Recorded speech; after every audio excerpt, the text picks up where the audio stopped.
Maturity is reconciliation with suffering.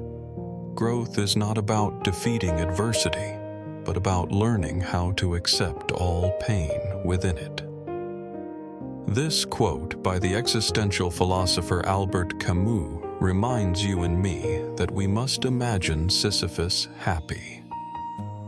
Although this god was punished to push a rock up the mountain only to see it roll back down, then start again from the beginning, repeating this for his entire life. Within such despair, Sisyphus was still able to remain calm and steadfast in this endless journey. We need to understand that this is not resignation, but reconciliation with the paradox of existence. Because maturity is the moment when you see through a truth, that life is always filled with countless things that go against your wishes. Rejections, moments of not being acknowledged, relationships that fall out of rhythm, breakdowns, losses, or sudden upheavals like a rock that has just reached the top only to roll down again. You feel pain, confusion, and may even have cried yourself dry and screamed at it. But you can still choose to accept this pain as an inevitable part of your journey and live with it consciously. As Eastern philosophy says, human life is like green tea. Only when it endures boiling water and dissolves into it can it release its fragrance. When you can stop demanding that the world operate according to your will, when you can fully accept pain, only then can you find true freedom within imperfection. Introduction: Jane Eyre and the Wisdom of Accepting Suffering. Hi, dear friends. Welcome back to Slow English Podcast, a channel that shares knowledge for holistic personal development through great books. Today, I would like to share with you a classic novel, Jane Eyre, by the famous English writer Charlotte Brontë. When reading this book, you will understand that a truly mature person is not someone who can remove all obstacles in life, but someone who knows how to accept pain when things continue to happen against their wishes. But how can we know whether we are accepting pain in a positive way, or merely enduring it passively and blindly? How can we live in boiling water and still allow our lives to release fragrance? Jane Eyre will show us 3 forms of inner wisdom so that we can learn how to accept suffering fully, helping us move toward a true journey of maturity and live a free life, creating happiness within imperfection. Now, please join me and listen. Fully accepting suffering must begin with the wisdom of self-respect. A French epidemic took the lives of Jane Eyre's parents. At the age of 13, she became an orphan and was taken in by her aunt. But things became even worse. 1 year later, the only uncle who truly loved her also died of illness. Life took away the last ray of light in Jane's world. From that point on, she was bullied inside her aunt's mansion. Her cousin, cruel and violent, constantly bullied her, while her aunt always defended her own son and regarded Jane as a thorn in her eye. Jane often had to hide in corners of the house to avoid her cruel cousin who sought to hurt her. Whenever he approached, every muscle in her body would shrink in fear. Jane tried to be careful in every possible way, yet she was still beaten and scolded by her aunt all day long.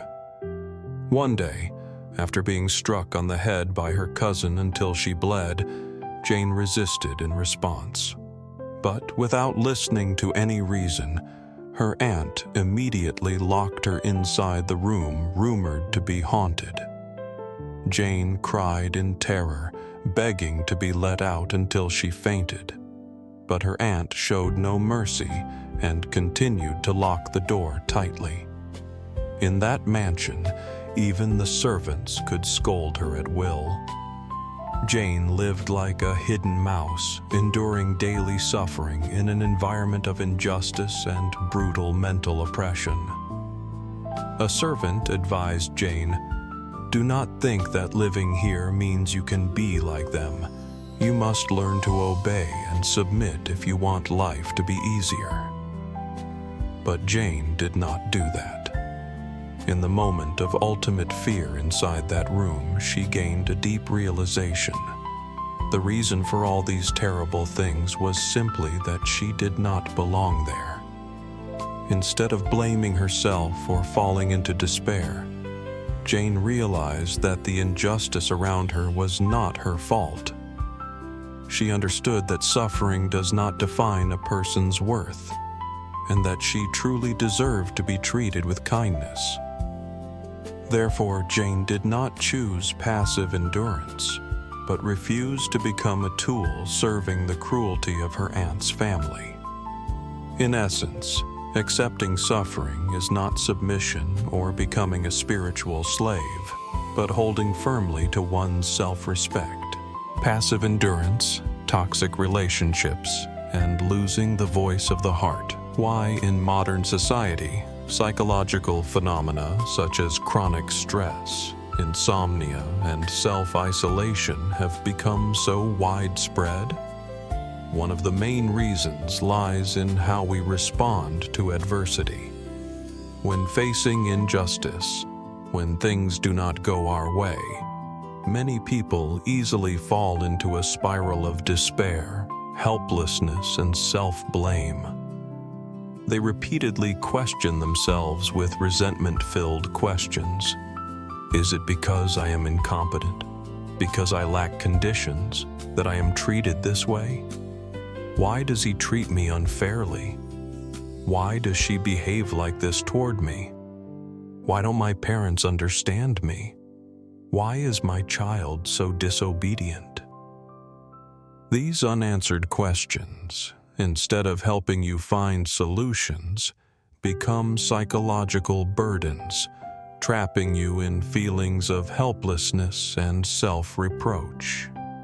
Passive endurance within toxic relationships exists everywhere in this world. A woman who is abused by her husband yet cannot leave because she believes children need a father, need a complete family, or because she feels divorce means her own failure. Gradually, these women lose their self-respect, live in fear, and become dependent. Then there are girls and boys who endlessly sacrifice themselves for a controlling partner just to maintain and cling to familiarity, or those who run away from the past after failing in career or love, borrowing cigarettes and alcohol, all-night gaming sessions, and endless shopping sprees to temporarily forget their pain. However, they do not realize that they are living like a mountaineer trapped in a snowstorm, afraid to move forward for fear of falling into the abyss, yet unwilling to find a way back. They do not understand that accepting suffering does not mean lying still and waiting for death, but courageously dismantling each rope that binds oneself. Many of us have once been like Jane, locked inside a dark room. Each of us has our own fears and pains, but Jane chose to stand up. Meanwhile, out there, many people are gradually losing the voice of their hearts. Nietzsche once warned, "He who fights with monsters should be careful lest he himself become a monster." If, because of things beyond your control, because of people or circumstances you cannot change, you choose helplessness, choose to tolerate the continuation of what hurts you, allowing your heart to keep breaking, then it is no different from destroying your own life with your own hands. My dear friend, you need to know this. Suffering cannot define or decide your life. How you face it is what shapes who you are. Like a river that cannot block the rocks, yet can choose to bend itself and continue flowing. Let adversity and suffering be opportunities to forge you into a stronger version of yourself, not a spiritual slave enduring alone in the darkness. Because, just as Jane demonstrated, the soul needs love, and you will rise and move forward to hold on to it. You are not alone, and you deserve to be loved, to be treated with respect. Courage, leaving the illusion of safety. Fully accepting suffering requires the wisdom of courage to break free from the illusion of a false comfort zone. After awakening from that locked room, Jane decided to study at Lowood School. However, this charitable school turned out to be filled with control and inhumanity. Spoiled food, cold sleeping quarters, hypocritical moral preaching, harsh performance standards, and severe ideological oppression were everywhere. Many lives there were taken away by disease. Even so, Jane could not be subdued. She longed to continue living. Therefore, she chose to study relentlessly, to read books, to rise above adversity. She learned French, painting, skills that later helped Jane become an outstanding teacher at the very same school. But when the teacher she admired most, the only kind lighthouse there, left the school, Jane realized that the peace at Lowood was merely an illusion, a psychological cage. Therefore, she finally decided to place an advertisement to look for a new job. Although this meant losing the stability she had worked so hard to build, many people at the school chose to stay because they feared the outside world.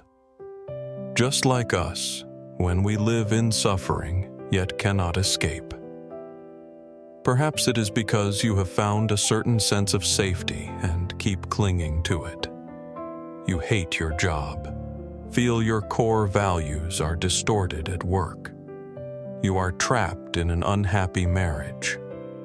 You lose yourself for the sake of others. You sacrifice your passion to meet family expectations and compete with society. You suffer while maintaining this state. Yet when you ignore the cry of your heart, the inner voice reminding you, love yourself, respect your own life, it means you have found a reason to comfort yourself and continue staying inside that comfort zone. Ask yourself honestly, what is that reason? What are you afraid of? Psychologist Erich Fromm once said, "Fear of freedom makes people choose slavery." Many people do not dare to let go of something to change reality. In truth, they fear risk so deeply that they trade freedom for what they call stability and familiarity. Even though it is slowly eroding their mind and body, many still believe that enduring a soul-draining job or maintaining a terrible relationship is the responsibility of a mature adult. But in reality, that is surrender to suffering. Jane Eyre, once again, shows us that true maturity requires courage. The courage to step out of the comfort zone, to not cling to familiarity, and to see clearly through pain that safety and familiarity is only an illusion, while true freedom is exchanged for self-respect and courage. Just as a seed must break its shell to sprout, a person must dare to break the shell of false safety to find true happiness and meaning in life. Integrity, love, choice, and staying true to the heart. Fully accepting suffering also requires the wisdom of steadfast integrity. After leaving Lowood School, Jane was fortunate to be invited to Thornfield Hall as a governess. There she met the love of her life, Rochester, the owner of the estate. Two kindred souls gradually grew closer, drawn to each other through shared understanding. However, just as they overcame obstacles and prepared to walk down the aisle, a shocking truth was publicly revealed. Rochester's wife was still alive and had been locked away in the attic of the mansion. He explained that years earlier he had been deceived into marriage, unaware that the woman he married suffered from severe mental illness. She attacked everyone, and the only way to prevent harm was to confine her. Rochester then proposed that Jane leave with him to an island in the Mediterranean to begin a new life together. But Jane refused to become the third person. She chose to abandon wealth and comfort to preserve her self-respect, her principles, and the wholeness of her moral character. She left at dawn, before anyone awoke, taking nothing with her, no possessions, no wealth. She accepted the suffering and hardship ahead as an inevitable part of her journey, a necessary passage in her life. This moment marked a profound turning point in her spiritual maturity. After leaving Thornfield, Jane had no money at all and survived only by begging. She nearly died from hunger and cold until she was saved by her cousin, St. John, whom she had never met before. Through her own ability, Jane secured a teaching position in a small village. With her knowledge and integrity, she earned the respect of the people there. She also received a marriage proposal from St. John, a handsome, young, highly educated man. Yet, Jane realized that his proposal was not born of love, but of duty, a means to fulfill a religious mission. She refused. She told him that love must arise from sincerity, not blind sacrifice. At that moment, she mysteriously heard Rochester's voice calling her name. She decided to return to Thornfield to seek news of him. When she found him again, Rochester had become a disabled man, nearly blind, and the mansion had been reduced to ruins. His wife, in a fit of madness, had set the house on fire and taken her own life. While trying to save others, Rochester lost one arm and most of his sight. By this time, Jane was no longer a poor woman. She had discovered that her aunt had concealed the truth. Her uncle's inheritance was rightfully hers. Yet, when Jane saw the man she loved now broken and impoverished, she showed no pride, no disdain, no fear, and no regret.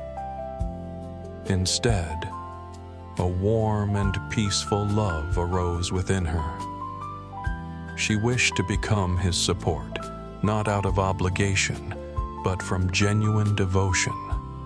Looking back on Jane Eyre's life, we see that in every circumstance, she accepted suffering as an inevitable part of existence. She did not collapse, nor flee from adversity, but transformed it into strength to build true happiness. This strength came not only from unwavering self-respect and self-love, but also from the wisdom of integrity. No regret for the past, no anxiety for the future. She never regretted leaving a home where her soul was trampled, even though it offered food and shelter. She never feared uncertainty when abandoning false stability. She never regretted loving sincerely, even when love demanded sacrifice. In the end, she chose love over convenience, truth over illusion, and integrity over comfort. Jane once said, "The lonelier I am, the more friendless, the more unsupported I feel, the more I must respect myself. True maturity, she teaches us, is not escaping suffering, but daring to face it, to dialogue with it, and to live truthfully with one's own heart.